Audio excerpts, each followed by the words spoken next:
Maybe we can talk about the founding story of South Park Commons. The genesis of South Park Commons really starts with my partner in multiple aspects of my life, which is Ruchi. Her first key realization, which is that if you want to figure out what you want to do, you need to give yourself time and space to be able to actually explore. The second key insight that she had was that I can't be the only one who's actually kind of going through this. Those two insights, she went out and started executing on.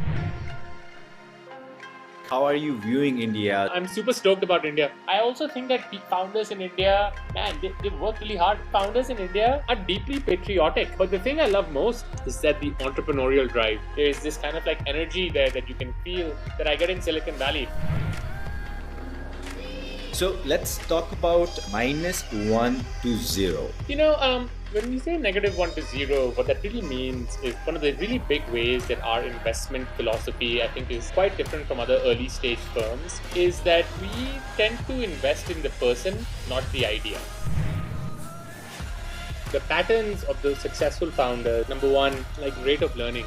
The second pattern you see, they're just fast. Third thing, All right, we had Aditya Agarwal on the pod. Aditya is a partner at South Park Commons. SPC is a community of technologists and builders dedicated to helping each other explore, learn, and get from -1 to 0.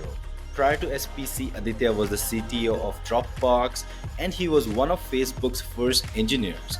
During our conversation, we covered tons of ground, starting from early days at SPC and gathering of like-minded people. What exactly is -1 to 0? At SPC, it's about investing in people, not in ideas. Potential of India, why Aditya thinks India's time has come. Aditya's learnings from working with founders at companies like Flipkart, Meesho, Cultfit, and others. Who is Aditya outside of work, and much more. Now, without further ado, I bring you Aditya. Awesome. Aditya, so good to have you on the pod. my pleasure. Excited to be here. Aditya, a good starting point can be you've been running a very unique model, which is South Park Commons. Maybe we can talk about the founding story of South Park Commons. Yeah, absolutely. So the genesis of South Park Commons really starts with my partner in multiple aspects of my life, which is Ruchi. And the genesis, the founding story is that at the point that Ruchi left Dropbox, we had got into Dropbox together because they acquired the company that we had co-founded. And then after joining, I was, CTO at Dropbox, and Ruchi was overseeing a large part of operations. But after a couple of years there, Ruchi decided to go and figure out something new to do. Um, and this was in 2015 and 16. And Ruchi was in a lucky position where she had enough of a successful track record in Silicon Valley to have a number of different options open to her. She could go and be a venture capitalist at kind of a top tier, but kind of like well established firm. She could go and essentially start another company if she wanted. She could go join as an exec at one of like a high growth kind of like hyper scaling startup. Um, but as she looked around, her take was that all of these are the paths like well understood to me, right? Um, but what she really wanted was a place where she could just tinker, explore, and learn, right? Like one of the cool things about technology is that because it's such a fast moving industry, um, you if you've been really deep inside a company or if you've been building your own startup, you end up having to go pretty narrow but pretty deep, right, to kind of be able to build something. Um, and you don't really have the opportunity to kind of stick your head out and see what is everything that's been going on. Um, and her take was that instead of just jumping from, she had done her startup Cove and then she had done Dropbox and then immediately jumping into the next thing, she's like, I want to stick my head out. I want to sit, explore, I want to learn. Um, So that was her first, I think, almost key realization, which is that if you want to figure out what you want to do, you need to give yourself time and space to be able to actually explore. Um, the second key, I think, insight that she had was that I can't be the only one who's actually kind of going through this, Yeah. right? Um, there must be other people who are in a broadly similar place to I am, which is that they might have sold their company, or maybe they have spent 7 or 8 years at a Stripe or a Google or a Facebook or um, a Pinterest, and those people are also trying to figure out what they want to do next. And the natural gravity clusters of Silicon Valley are pulling them into the same things. Oh, go start your next company. Oh, go become, chief product officer at the next company, and so on. And instead, they also just want to sit and basically learn. So, with those two insights, that you need time and space to tinker and explore, and that you want to be doing this amongst a group of talented people, she went out and started executing on it. She basically went out and basically applied a lot of the same, I would say, techniques that we had learned to recruit the teams at Facebook and Dropbox, to go and find amazing people. Like, let me go find amazing people who also share a passion for learning and exploration, and let me essentially like collect them under the same essentially like tent, so we can start tinkering and exploring. Yeah. um, so in the early days, she went out and she found a couple of folks who had just sold their startup. She found the first employee at Stripe. She found like a really early like bunch of people who were exiting some other incubation program or something. Mm-hmm. And she basically organized like, hey, twice a week we're all going to meet in my living room, and we're going to spend the entire evening just, we'll pick a topic and then we'll just educate each other. And in the early days, it was everything. It's funny, but back in 2015, 2016 was when deep learning was actually taking off. Now, obviously, today, this is underlying all of the AI, I would say, hype and revolution that we are seeing. Mm-hmm. But in 2015 and 16, that stuff was like in some ways novel, right?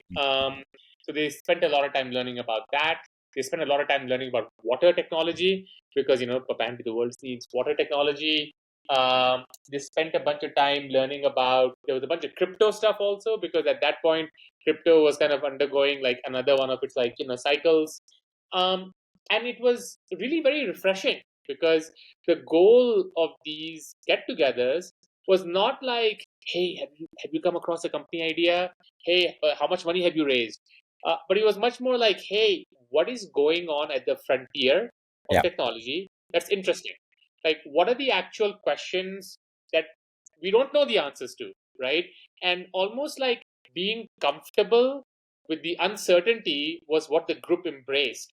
Mm-hmm. Um, and I think from these kernels, these insights, uh, Ruchi started building out South Park Commons to be a learning focused exploration community, right? Mm-hmm. Eventually, I'd say, I mean, in those days, I was still working at Dropbox.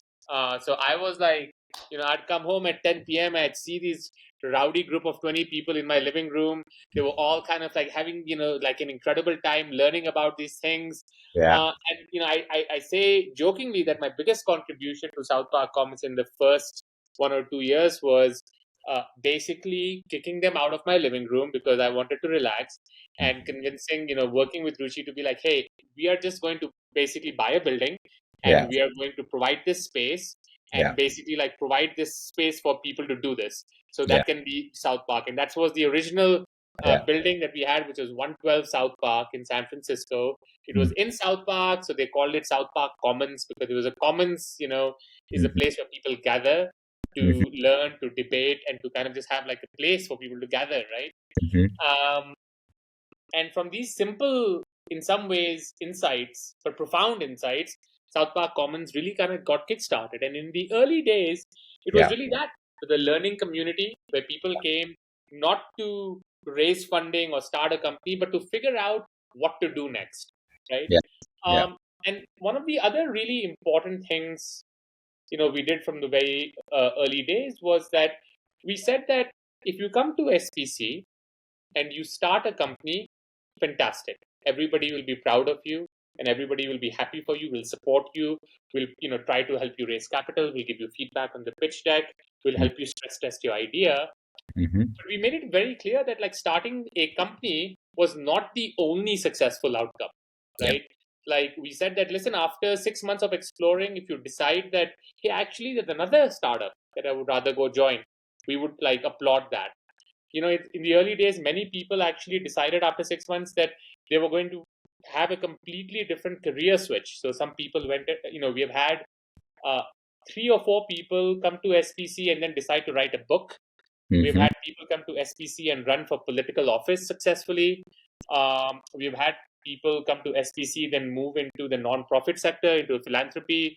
And we actually celebrate this because our take is that you come to SPC to figure out what you want to do next, not just to go and start a company, right? Yeah. Like that's always been our North Star. Um, and as the community grew, we one of the big things that we really kind of focused on was that we want to make sure that the people who come to SPC really agree with our values of like they want to think from first principles, they want to explore at the frontier, they want to do so collaboratively, and we Mm-hmm. have always felt that we want people who are technically very good. Like Yeah. that's kind of been our big thing. We want people who are technical, who kind of have that capability, because that's the kind of conversations we like to have in our community. Mm-hmm. And then as the community grew, we one of the ways that we decided was that the operating expense of the community was getting to be quite large. So we Yeah. started a fund, and that fund now, like a lot of the fees that we get from the fund, we used to actually run the community to kind of pay for the space, pay for salaries for some of the staff. And we have a space obviously in San Francisco and New York.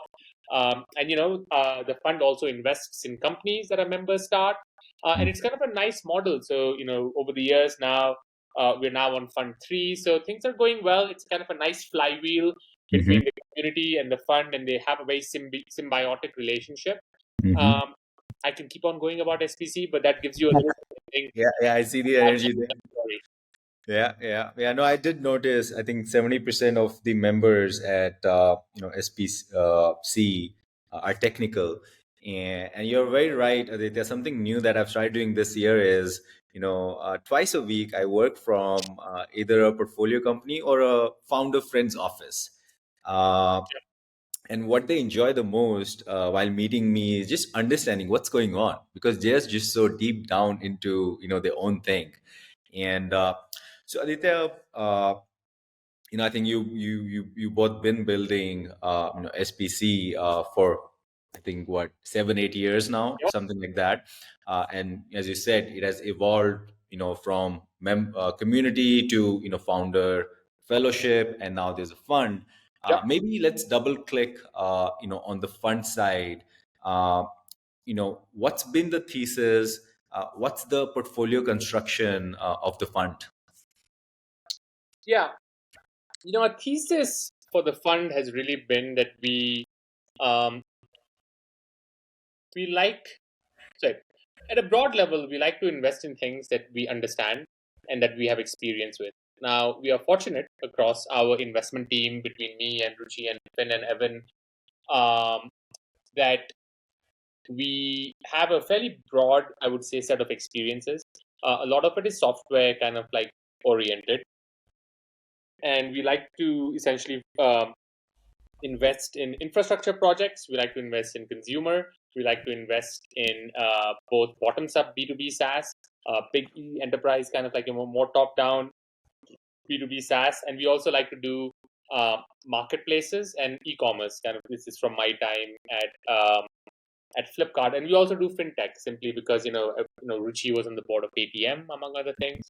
Mm-hmm. Um, but again, I would say that we're not incredibly thesis driven in the sense that we're not like hey, we only do AI or we only do biotech, because our take is that we have an incredible set of members who are all exploring the frontier, and we end up investing in things that are exciting for our members.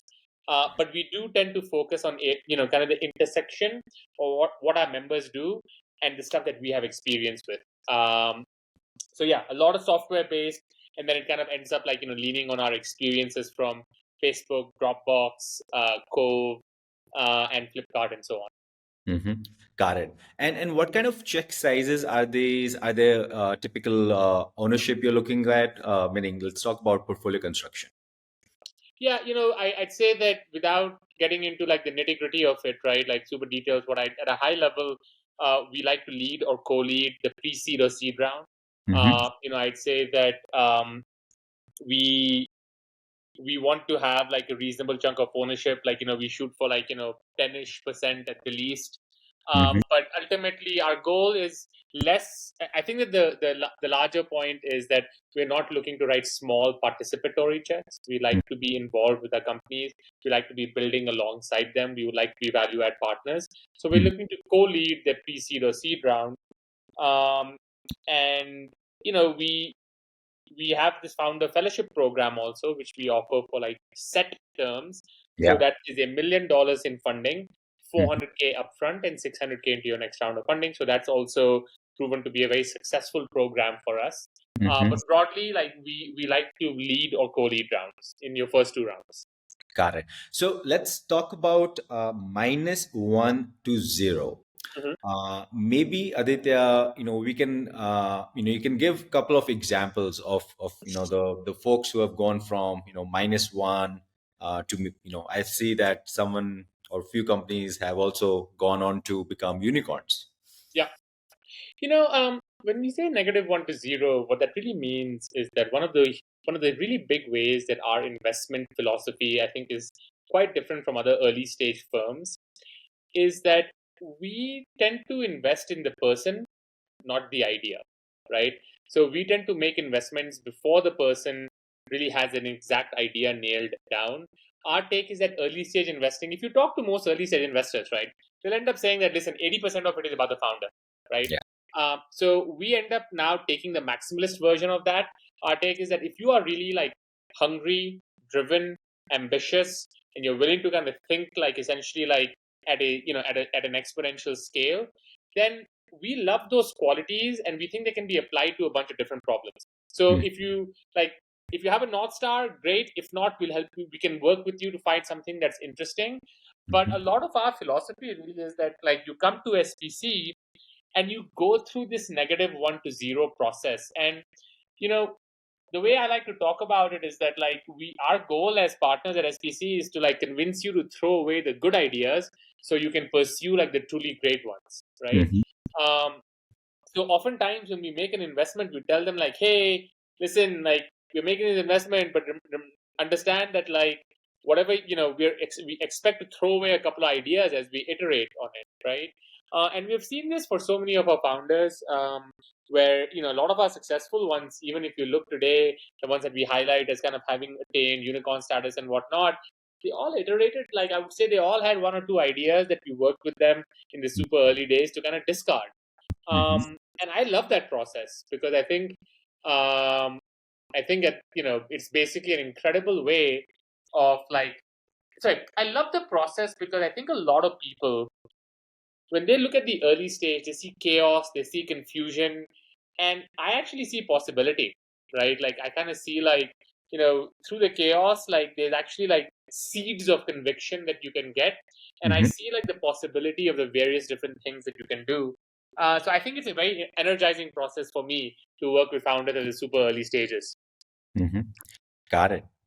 And Aditya, maybe we can talk about few of the examples from the companies that got incubated or took a bigger route. Um, sure. Um, let's see. What are some fun companies? Um, a good recent one that I can talk about, a company that I've been spending a bunch of time with, that I just love what they're working on, is Luma.ai.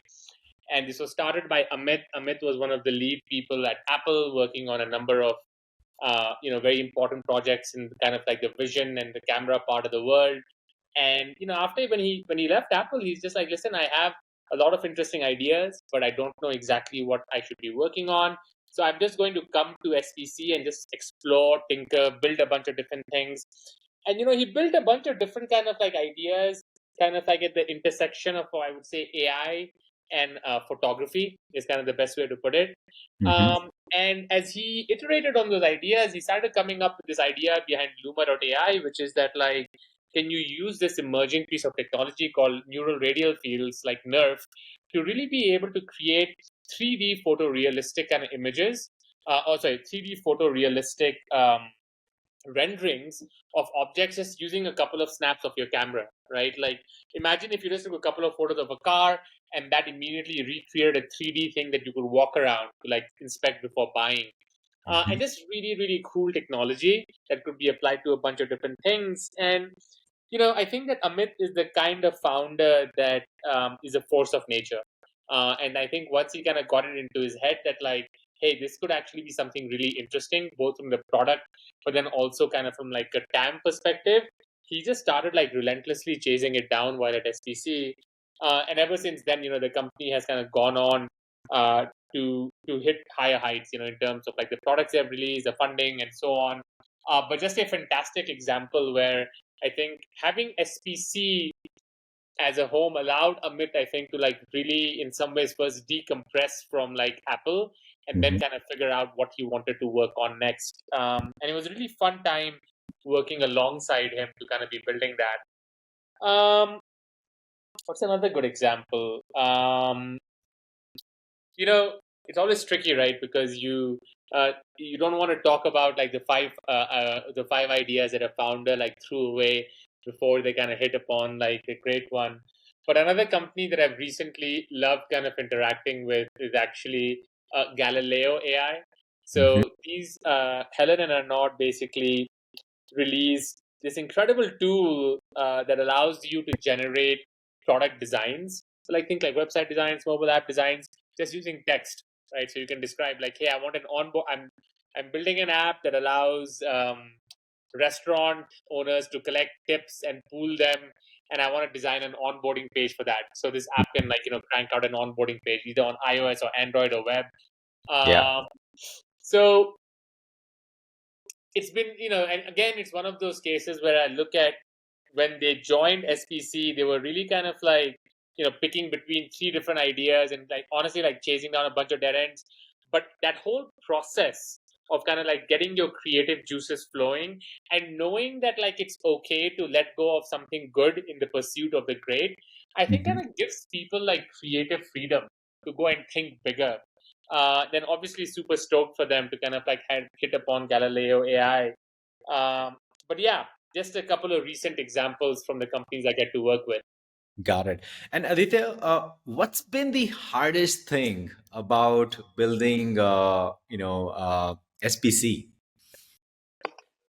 Yeah, it's a great question. I don't know if it's. Huh, I never tend to frame things in my life as being easy or hard. Um, some things are maybe a little challenging, more challenging than others. But what I'd say personally is that at SPC we're trying to build a new kind of investment, I would say, model.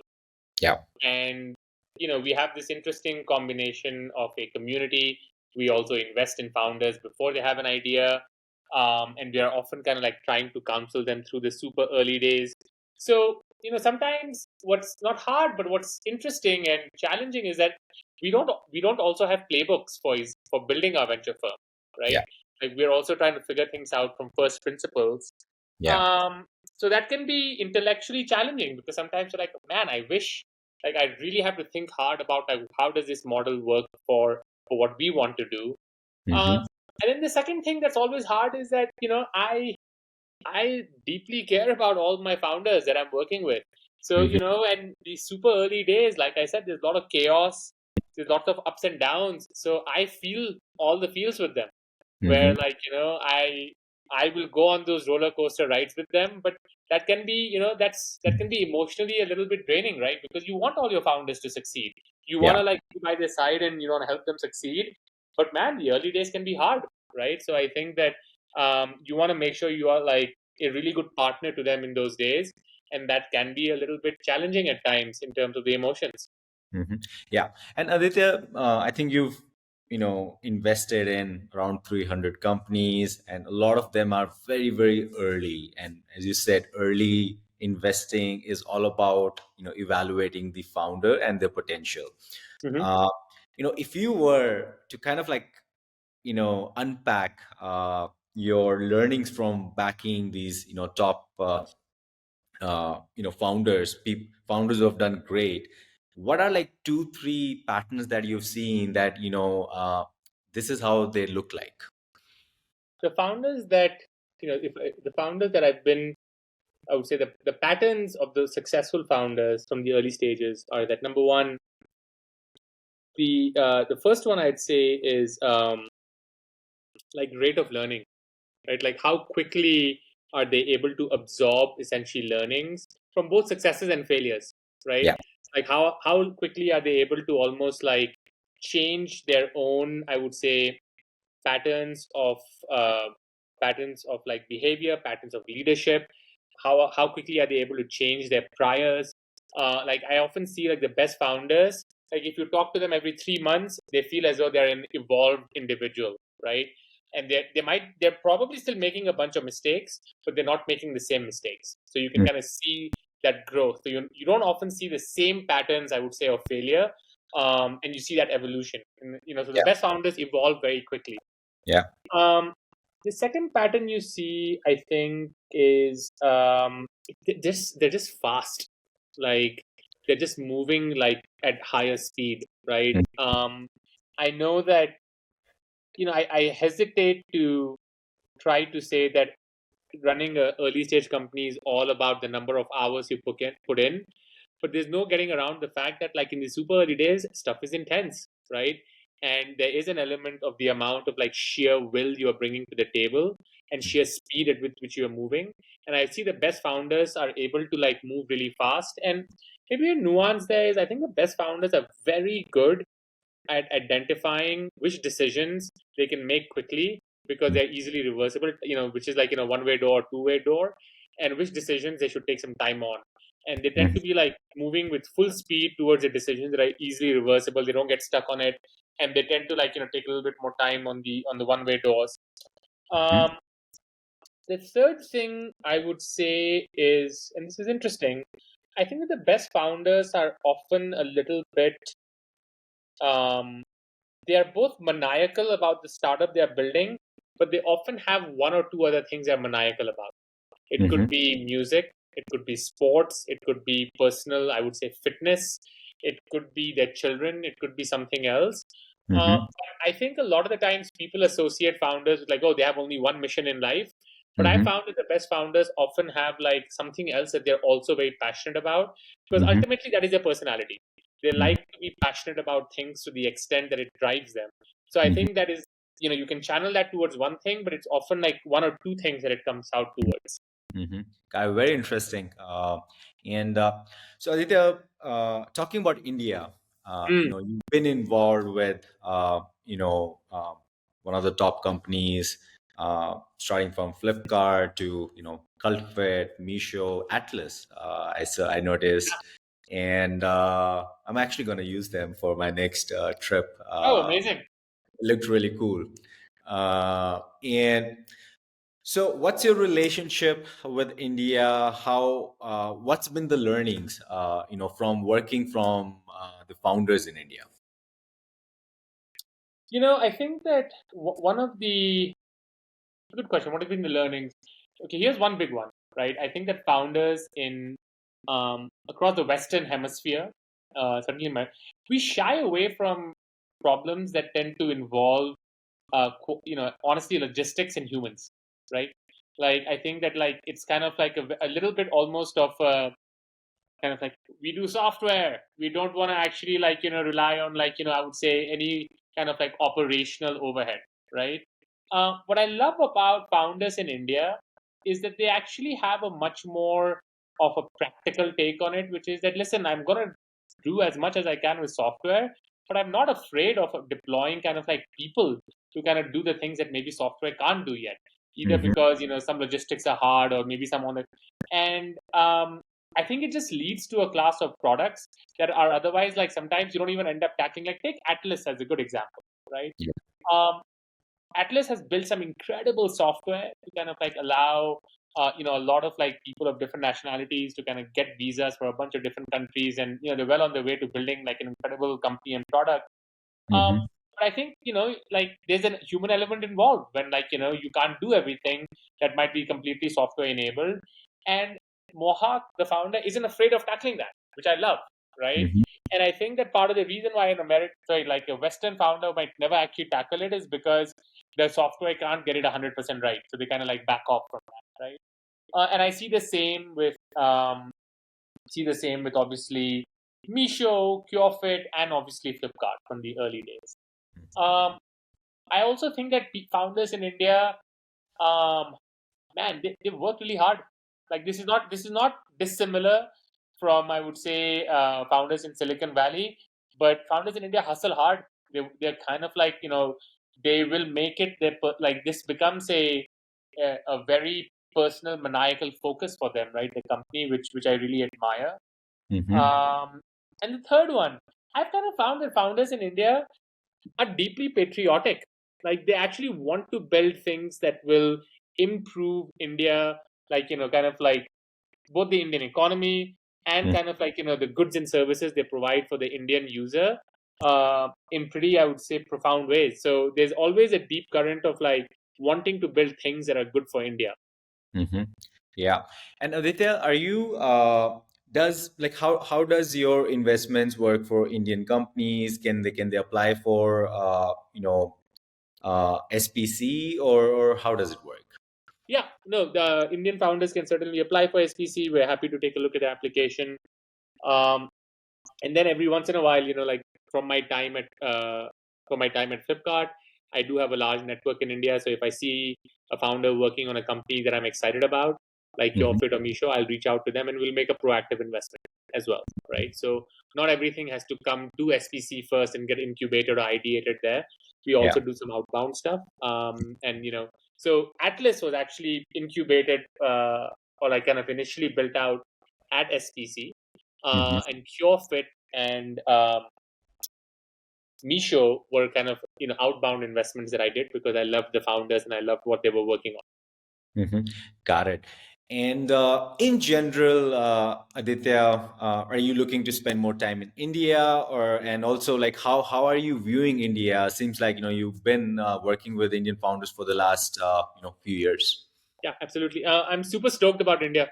I think that it's interesting. Like obviously India has a lot of things going for it. The demographics, kind of like kind of like the rapid improvements in infrastructure, the rapid capital inflows, a hugely rising middle Indian class, kind of the growth of kind of the connectivity platforms, and just generally like mobile computing, kind of everyone having access to that. Having kind of like I would say payment rails that you can use to charge things. So a lot of like secular shifts, but the thing I love most about the Indian ecosystem is that the entrepreneurial drive. Like Yeah. there is a lot of like desire in India to want to build products and companies, right? Want to build successful products, want to build successful companies. And it's kind of the energy that you can feel almost like when you land in Bangalore, when you land in these places, like there is this kind of like energy there that you can feel that I get in Silicon Valley. And like I kind of want to like tap into that because that's what gives me energy. Mm-hmm. um, and our goal at South Park Commons has always been that we want to help founders and generally like talented engineers navigate the negative 1 to 0 phase. We do believe very strongly in that early stage navigation should happen mostly in person. Mm-hmm. This is why we have SF in New York. Mm-hmm. But I'm eager to try to figure out ways to serve the Indian market in the near future. But no specific plans to disclose right now. But Yeah. I'm definitely eager to serve that market because I think there's just so much excitement, energy, and potential there. Yeah. In fact, Aditya, starting up has become almost a cultural thing now in India Right? for Yeah. for many factors. I think a now we have Shark Tank, Shadi.com, which is one of the largest matrimonial site in Yeah. India. uh, and the search is there for other significant one. Earlier, it used to be government employees. Now it's actually startup founder. So Amazing. I love it. you can see the change, and it's only the beginning. So yeah, definitely very very excited. And I think you and Ruchi, you've been part of that payments ecosystem, which is Paytm, e-commerce, which is Flipkart. So I'm sure you've been seeing through an interesting lens. And so Aditya, with this, we'll switch gears. The guy in the back is getting restless, uh, Amazing. and he's coming in and he's asking me to ask you, Aditya, what's been making you smile these days? It's an easy answer. My 18-month-old. I have I have three children, 7, 3, and 1, and my 18-month-old just recently has become a bit of a joker. So like, he'll come running through the room and he'll be like, "Hi," and then he'll run out, and he'll be like, "Hi." So it's just, it's like the simple beauty of these interactions with your children, like that. That's the first thing I thought of because he's just a joy right now. Yeah. Yeah, yeah, happy for you. And Aditya, man, you look fit. What's your relationship with health? Oh, first of all, thank you. I pay a lot of attention to it. I think that you know, about 5 years ago, I kind of decided that hey, I'm actually gonna like really, really focus on my health. So I spend a lot of time across all of the different pillars. So you know, on sleep, making sure that I sleep at regular times. I'm one of those boring people who goes to sleep early, wakes up early. I'm generally in bed by 9:30 p.m. I wake up by 5 a.m., 5:30 a.m. Hmm. I love my sleep. I don't sleep a lot. Sleep 6.5 hours, probably a night. But like it's like good sleeps. I care about it.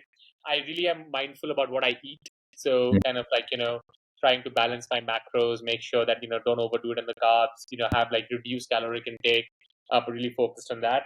And then lastly on exercise, like I love kind of like doing a lot of cardio. So I run, I surf, I also ski, and then I Hmm. also do a bunch of weight training. Also do a bunch of CrossFit training. Hmm. But I find that like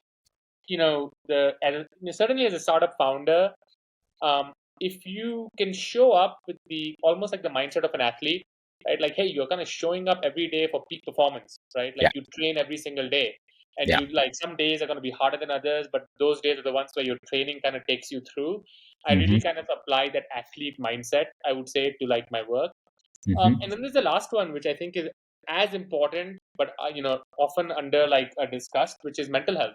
So I spend a bunch of time on meditation, on journaling, on just kind of like being pretty open with my thoughts, and kind of writing them down.